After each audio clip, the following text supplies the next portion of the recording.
Peut-on justement penser que Issa Chiroma, vous l'avez dit, qui connaît la difficulté, qui connaît justement le bien, puisqu'il a fait un certain nombre d'années au gouvernement, qui connaît aussi une posture, la déviance, parce que justement aujourd'hui, il combat ses alliés d'hier. Est-ce qu'on peut penser que c'est la somme de ces expériences-là qui peuvent l'amener à changer le paradigme et conduire le Cameroun vers ce jardin d'Éden tant souhaité par les électeurs? Stéphane Bagassi n'était pas venu défendre le candidat Chiroma, je vous aurais dit c'est exactement ce que vous avez dit.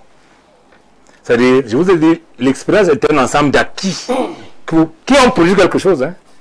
Je vais revenir sur des belles paroles, l'unité intellectuelle de Mme Fedje, qui représente le candidat Bié. Ils se sont vantés de l'ensemble de la formation professionnelle tout à l'heure, oui, comme étant des acquis de Paul Biya. C'est vrai. Mais il y avait des représentants sectoriels là-bas. Ça veut dire qu'au-delà du marasme, ils se vantent quand même de ce que Issa Chiroma a fait dans ce ministère qui gérait la formation professionnelle. Il a dit lui-même. Je lui tire un coup de chapeau pour ça. Il a été honnête parce que c'est ça qu'on demande aux gens. Mais lorsque je dis également... de reconnaître les bienfaits du passage du président Chiroma au ministère de la formation professionnelle. Absolument, il a reconnu. Parce que j'ai entendu ici qu'il ne reconnaissait rien. C'est que non, je vous ai dit, le président Chiroma vous dit, nous, la communication est le porte-parole du gouvernement. Quand vous regardez la structure, lorsque le porte-parole du gouvernement parle, s'il parle de la santé, il a le patron de la santé à côté. Il dit exactement ce que la santé lui dit. Mais rendu à un ministère sectoriel un peu plus souverain, comme la formation professionnelle, M. Fedje vous a dit tout à l'heure qu'il se vante de son bilan là-bas. Il ne dit donc pas qu'on ne peut rien faire comme ministre. On peut faire. Mais il reste à reconnaître que la politique qu'on met en œuvre est élaborée par le chef de l'État. Vous pouvez mettre un versant un peu sans corruption ou pas. Mais la politique que vous menez, c'est un problème d'honnêteté. Hein? Oui. C'est pas le président Chiroma qui a défini la politique de l'enseignement professionnel. Il faut le reconnaître. Mais il l'a mis en œuvre avec un allant personnel. C'est ça le problème. Je rappelle que c'est quelqu'un qu'on ne connaît pas dans les dossiers de corruption. Je le rappelle. Je le rappelle, il faut le dire clairement. On le dit avec emphase. On ne vous dira pas que dans cette formation, on a recruté un enfant qui a donné des pots de vin. Il y veillait. Oui. Il y veillait. On l'a vu dans le combat contre les travailleurs expatriés. Absolument, vous l'avez vu. Il y veillait. Il faut le reconnaître. Maintenant, je dis encore, l'expérience est une très bonne chose. Mais il faut que ça puisse... Je prends un exemple. Lorsqu'on accuse des gens à coup de détournement de milliards, Covid Gate, Can Gate et autres gates, tous les gates là, y compris là où les gens ont reconnu, Glencore, que nous avons fraudé, nous avons corrompu les gens. Et qu'un homme d'expérience n'arrive pas à lever le petit doigt pour sanctionner quelqu'un, on commence à se dire, et ce n'est pas tenu. Parce que lorsque parce que le président a réuni quand même un ensemble d'acquis, hein, le fait qu'il ait passé 62 ans, 63 ans au service de la nation du Cameroun, doit lui être reconnu. Mais on se pose la question. Qu'est-ce qui ne marche pas de manière que, connaissant tous les dossiers, vous ne faites rien. Je rappelle qu'en 1975, pour devenir Premier ministre, il y a de ceux qui géraient la crise anglophone. Non, oui. le premier anglophone qui n'était pas encore devenu la crise. D'où vient-il que devenu chef de l'État, qu'on passe 9 ans, depuis 2016, sans y apporter une véritable solution. Et pire encore, qu'on y engloutisse l'argent, qu'on engloutisse l'argent dans un dialogue national qui est vicié d'avance. C'est-à-dire qu'on fabrique des ambazoniens qu'on nous brandit. Tout le monde le sait. Bon, moi, je ne sais pas. Moi, je le sais. Je prends mon propre cas. Oui. Dans le lien équilibre, pour désigner ceux qui venaient au grand dialogue national, le préfet, pour donner son nom, a choisi, devant nous tous. Vous savez bien que dans le même dialogue national qui prétend aujourd'hui régler la crise anglophone, je sais pas moi, en 6 mois ou en 2 mois, nous avons vécu des choses extraordinaires. Où on vous dit, on parle de telle chose et pas telle autre. Où le dialogue national est réduit aux recommandations. Oui. Voilà le problème. C'est-à-dire, le Cameroun se réunit pour régler un problème et tout ce qui est émis est transformé en recommandation. Recommandation veut dire que passe au tamis du gouvernement. Résultat des courses, nous sommes là où nous sommes aujourd'hui. Il y a quand même un ensemble de mesures qui sont implémentées. Écoute, je n'ai pas dit que je n'ai implémenté, mais vous dites que c'est des recommandations. Les recommandations sont à prendre ou non. Les résolutions, on les applique. C'est ça le principe. C'est-à-dire, lorsqu'on réunit un dialogue national, Chiroma vous dit, Lorsque je serai élu président de la République, comme je le serai bientôt le 12 octobre, le dialogue national sera vrai et il prendra des décisions. Il n'est pas question que le peuple se réunisse à travers ses représentants et le peuple soumette au gouvernement, non. Le peuple souverain, le peuple au pouvoir, quand le peuple a décidé, il n'y a personne. Alors, c'est la différence. Hein? C'est une chance de vous avoir, monsieur le représentant du candidat Chiroma. Oui. Peut-être, je ne vais pas orienter votre propos puisque le temps de parole vous appartient, mais vous avez l'opportunité peut-être d'éclaircir l'opinion sur une polémique qui voudrait mettre en avant un rapport, je voulais dire, en tant que citoyen camerounais, incestueux entre le candidat Chiroma et justement les leaders sécessionnistes qualifié d'ambazonien. Quelle est véritablement la proximité, s'il y en a ou il n'y en a pas, entre le candidat Chiroma qui souhaite véritablement être président et ces leaders ambazoniens qui, eux, sèment le chaos dans notre pays? Je voudrais vous dire quelque chose. Vous savez, en 1955, on avait été traité comme un maquisard. On a été traité comme un maquisard. Le respect qu'on doit à chaque Camerounais, lorsqu'il pose un acte, il demander pourquoi tu poses cet acte. Ce n'est pas le qualifier avant de lui avoir posé la question. Le problème anglophone date d'il y a très longtemps. Il date d'avant 61. Oumyombe s'est battu toute sa vie pour que le Cameroun soit d'abord réunifié avant d'aller à l'indépendance. Parce qu'il savait que le colon nous avait divisés. Comment peut-on traiter ses frères que le colon a mis contre vous? Des terroristes au départ. Les terroristes sont connus, sont en prison. Il y en a qui sont en prison, des terroristes. Mais il y a bien des gens qui ont la branche politique de ce dossier, qui vous disent, nous ne sommes pas contents parce que c'est ces gens-là qui méritent d'être écoutés. Et ceux-là, le président Chiroma est disposé à les écouter. Sans contrainte, sans filtre. Ça veut dire, oh, vous venez ici, vous n'êtes pas d'accord avec la République du Cameroun, pourquoi vous parlez? Ce n'est pas que dès que vous n'êtes pas d'accord, on vous met en prison. Voilà la différence. Merci. Ça ne veut pas dire que nous sommes avec des terroristes. Ceux qui ont des crimes, il a dit, seront libérés tous ceux qui n'ont pas le sang des Camerounais entre leurs mains. Vous ne pouvez pas... Je pose une question. Comment pouvez-vous discuter la souveraineté de votre région ou de votre pays et en même temps tuer les enfants de ce pays? Il ne s'agit pas de cela. Les terroristes qui tuent, qui empoisonnent, qui rançonnent, ne sont pas dans l'esprit de M. Chiroma. Mais ceux qui prennent un discours politique, qui disent nous ne sommes pas d'accord avec ce qui se passe à Yaoundé, nous serons avec eux. Merci. Voilà. Merci. Je suppose que mon temps de parole a été... Oui, votre temps de parole a été assez brillamment utilisé, puisque vous permettez d'éclaircir une position polémique qui semblait justement coller à justement l'image de votre candidat. On va dire et saluer avec beaucoup de révérence tous ceux qui nous regardent, puisqu'ils sont nombreux. L'apôtre Pierre Ramsès de Nkwaban, nous avons le docteur Uor Imourine qui nous écrit et regarde depuis le Canada. Je me tourne vers le RDPC. Alors au RDPC aussi, la question justement de l'expérience est une fierté. Vous avez même eu à un moment pour mon slogan, je vais dire la force de l'expérience. Est-ce qu'aujourd'hui cette force-là est utilisée à bon escient? Est-ce que cette force de l'expérience que vous avez mise en avant il y a quelque temps, est-ce qu'on peut faire, pas le bilan, mais voir les aspects sur lesquels cette force a été mise et où il y a eu des fruits palpables qui peuvent être vus et entendus par les Camerounais? En écoutant tout simplement le précédent orateur, vous-même vous avez la réponse à votre question.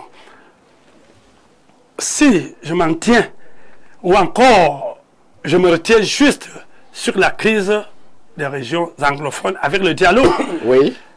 Puisque d'entrée de jeu ici, j'ai rappelé sur la profession de foi, n'est-ce pas, le souci, la volonté constante du président Paul Biya a œuvré pour l'unité du Camerounais.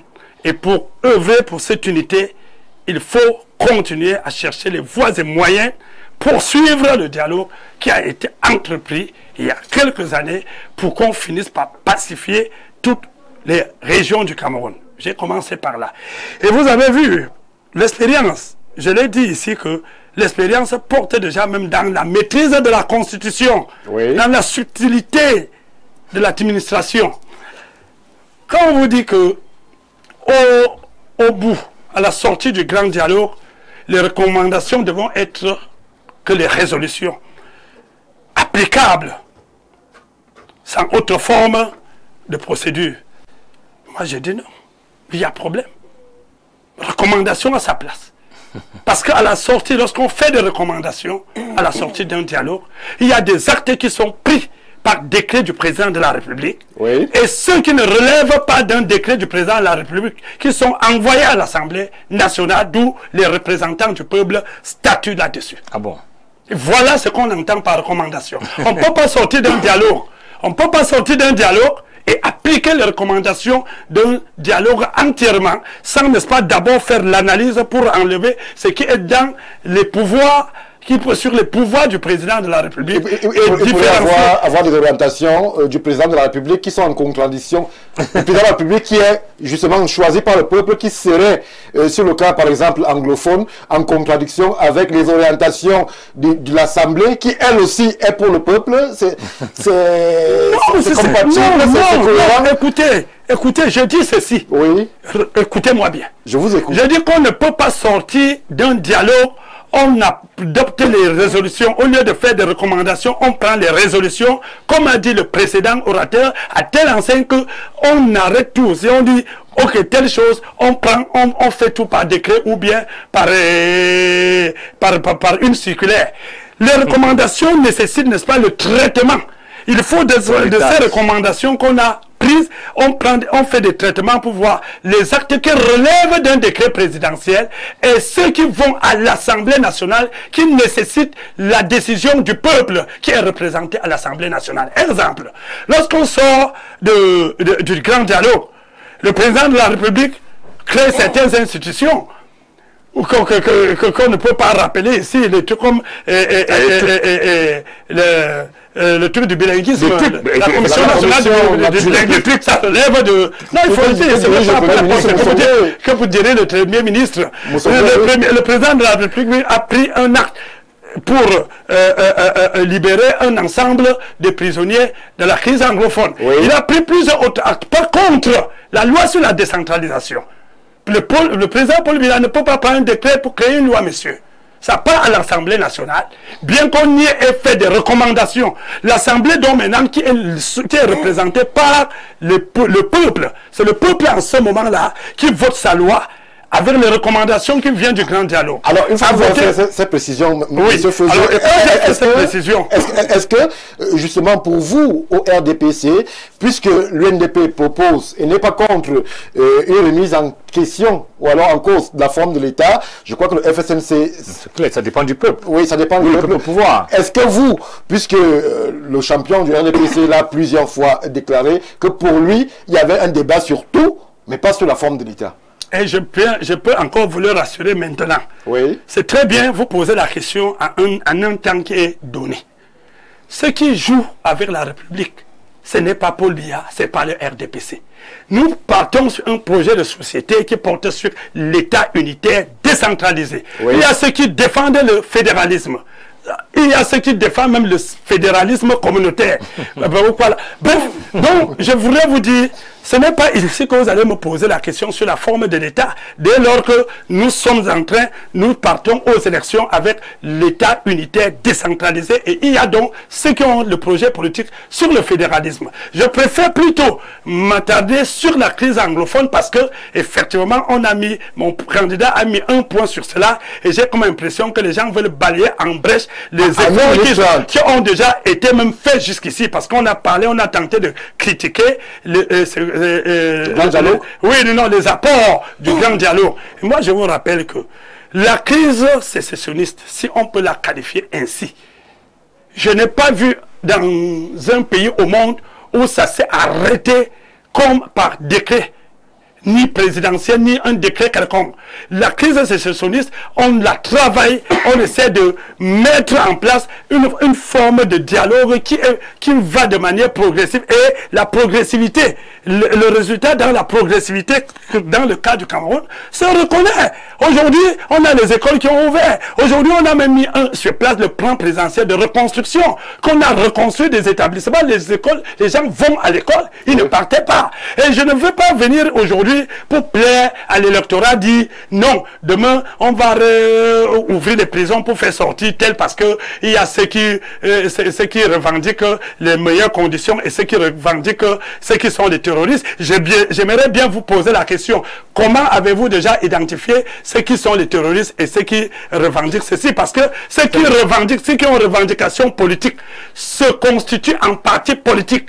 Il y a les partis politiques qui sont basés dans la région des anglophones, comme dans les régions anglophones comme SDF, comme le CCP. Bon, il y a plusieurs partis politiques. Ça, c'est ceux qui revendiquent de manière, ont une revendication politique. Mais ceux qui ont égorgé Ayafor, ceux qui ont tranché en morceaux Confort, ceux qui ont abattu, égorgé le sous-préfet, c'est ça qui sont vos revendications politiques. Nous disons non. Nous cherchons, au moment où nous essayons déjà d'avoir la paix, il faut faire très attention d'aller réduire les blessures. Merci. Merci à vous. Vous nous devez 30 secondes dans le temps qui était prévu pour vous. Je me tourne du côté de l'UNDP. Alors, M. Salah, la question pourrait être rhétorique, mais les grands dossiers de la République qui interpellent les leaders qui vont se présenter devant le peuple, les grands dossiers sont connus. Il y a la crise anglophone qui n'en finit plus de faire réagir. Il y a justement la problématique du chômage jeune. Il y a justement la qualité de vie des Camerounais. Le représentant du candidat Chiroma sur le plateau est revenu sur un ensemble de chiffres qui font peur. La dette qui n'en finit plus d'exploser. Sur ce dossier-là, quelles sont les positions du candidat Belobouba Maïgari, puisque justement, il a ce regard avisé, il a ce regard interne, puisqu'il a été longtemps justement dans le système. Quelles sont ses orientations, quelle est sa vision, quelle est sa perception du Cameroun à l'heure où justement nous sommes en compétition dans la sous-région et à l'heure où justement il y a aussi ce timing 2035 lorsque l'on évoque l'émergence du Cameroun? Très bien. Je vais d'abord revenir très rapidement sur la réconciliation nationale et la crise anglophone. Oui. Vous savez, le problème qu'on a au Cameroun, c'est qu'on a l'impression d'être dans l'oligarchie ou dans la monarchie. Et dans ce type de gouvernement, de gouvernance, on est totalement en déphasage ou alors en contradiction avec la démocratie que normalement devrait prôner notre nation. Le cas du dialogue national, qui a eu des recommandations.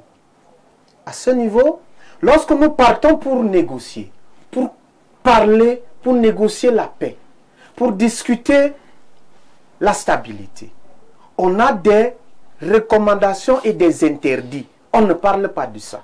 On est déjà parti, on a déjà pris un mauvais départ. Et il est incontestable que les résolutions issues à ce dialogue soient vraiment biaisées. Nous, à l'UNDP, nous promettons aux populations du nord-ouest et du sud-ouest, qui sont d'ailleurs mes beaux-frères. Oui, parce que moi, ils sont mes beaux-frères et ils sont mes frères. Non, on ne parle pas de vous, on parle de Donc je parle, je dois le rappeler parce qu'il faudrait que les Camerounais sachent l'estime et l'honnêteté avec laquelle je suis en train de parler. Oui. L'UNDP va donc admettre que toutes les questions soient débattues. Avec qui? Avec les leaders de toute la nation camerounaise, en exclusivité nos frères du nord-ouest et du sud-ouest. À ce niveau, je vous arrête un moment pour que il n'y ait pas de confusion dans le déroulé et justement l'argumentaire qui est le vôtre.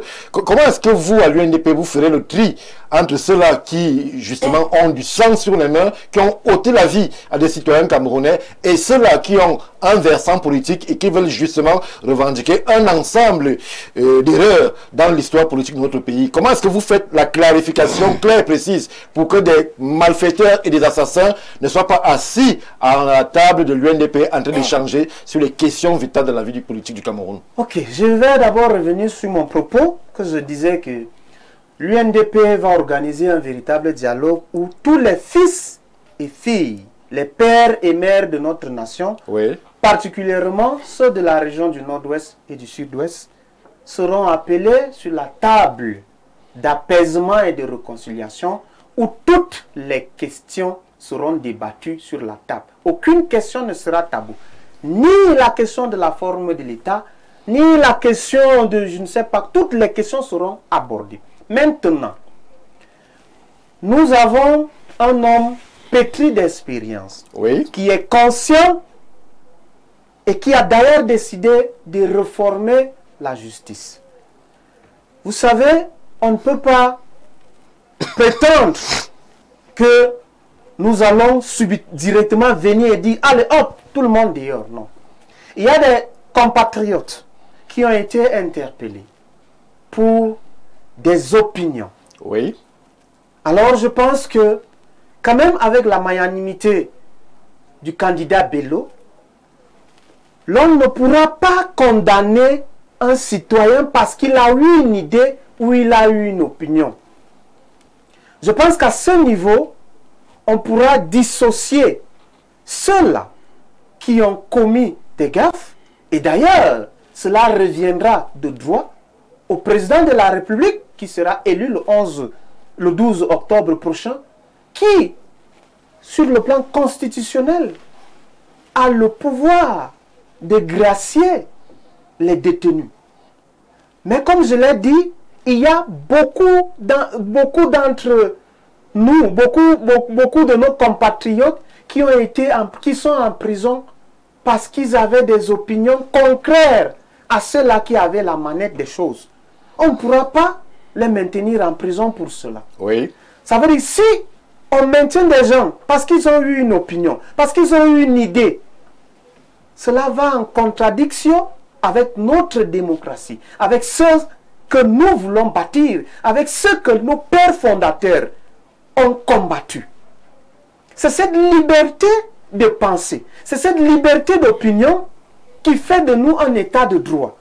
Et l'UNDP va donc restituer ce droit au peuple camerounais lorsqu'il sera élu le 12 octobre prochain.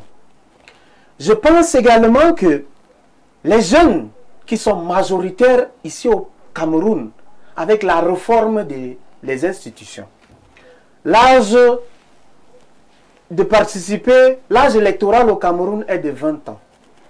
Ce qui est un peu une arnaque. Pourquoi? Parce que nous avons des jeunes aujourd'hui de 17 ans qui sont des bacheliers, de 16 ans. Oui. Et à 16 ans ou à 17 ans, lorsqu'on a un bac, on est appelé à cogiter. On peut penser la République. Et l'UNDP pense donc que l'âge électoral doit être ramené à 18 ans. Pour que chaque citoyen camerounais âgé de 18 ans ait la latitude de s'exprimer valablement pour choisir les élus ou alors le président qui lui convient. À ce niveau, je pense que les Camerounais se sentiront encore beaucoup plus attirés par la chose politique qui est la clé, contrairement à d'autres qui ont pensé que l'école était aux écoliers et que la politique était aux politiciens. Ce qui était un danger.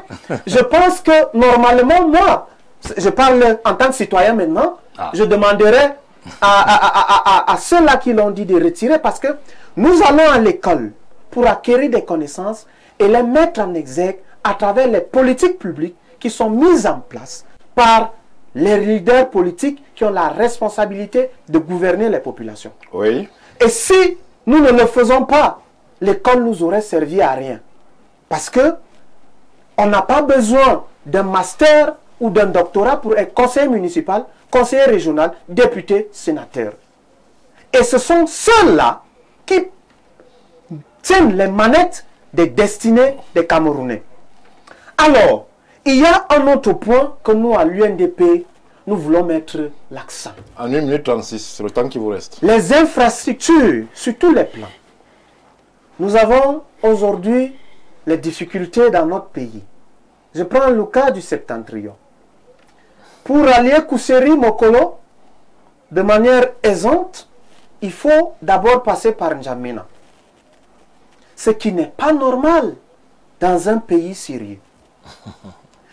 Nous voulons donc que les Camerounais, dans l'immense majorité, sachent que l'UNDP est déterminé à réhabiliter notre système routier afin de permettre aux Camerounais de rallier les régions de manière terrestre avec des véhicules sans toutefois trouver des ombrages sur le terrain. Et pour cela, nous demandons, parce que il y a aussi des candidats qui peuvent se faire pardonner. Il y a des candidats à qui le peuple reproche beaucoup de choses. Mais s'ils se rallient à l'UNDP, j'en interpelle le candidat qui fait beaucoup de bruit, le candidat Issa Chiroma Bakari, a demandé à ses militants de se rallier à l'UNDP. Et il se fera pardonner par le peuple camerounais. Et là, ça sera le véritable pardon. Parce que le président Bello est un homme de bonté incommensurable. Et c'est un homme pétri d'expérience à qui les Camerounais ne reprochent pas grand-chose. Et lorsque le président Bello, le président Bello qui est le président du FSNC, le président Chiroma qui est le président du FSNC, fera cela, il se verra aimé par tous les Camerounais. Qu'il demande à ses militants de voter le candidat Bello Bouba Maïgari qui a déjà une coalition. Vous avez le Maître Akeremouna, vous avez un candidat Ateki Sekta Kastam et une fraction de l'UPC. Je pensais que l'UPC de mon copanéliste pouvait également faire pareil parce que l'UPC qui engorge beaucoup de pères fondateurs de cette république a décidé que l'homme capable de porter notre pays vers ce que tous les Camerounais attendent, c'est Bello Bouba Maïgari. Merci.